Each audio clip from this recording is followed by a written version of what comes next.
नमस्कार. सुंदर भारत न्यूजमध्ये आपलं सर्वांचं मनपूर्वक स्वागत. बातमी मुख्यमंत्री लाडकी बहीण योजनेची.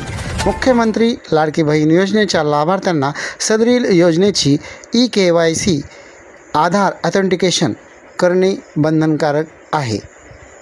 मुख्यमंत्री लाडकी बहीण योजना या योजनेसाठी पात्र असलेल्या लाभार्थी महिलांची पडताळणी आणि प्रमाणीकरण करण्यासाठी KYCच्या माध्यमातून आधार ऑथेंटिकेशन करण्यास महिला व बाल विकास मंत्रालयाने शासन परिपत्रक जारी केलेले आहे. 18 सप्टेंबरला हे शासन परिपत्रक जारी झालेले असून येथून पुढील 2 महिन्याचा कालावधी देण्यात आलेला आहे. मुख्यमंत्री लाडकी बहीण योजना ही www.ladkibahin.maharashtra.gov.in या वेब पोर्टलवर सदरील KYC करणे बंधनकारक आहे.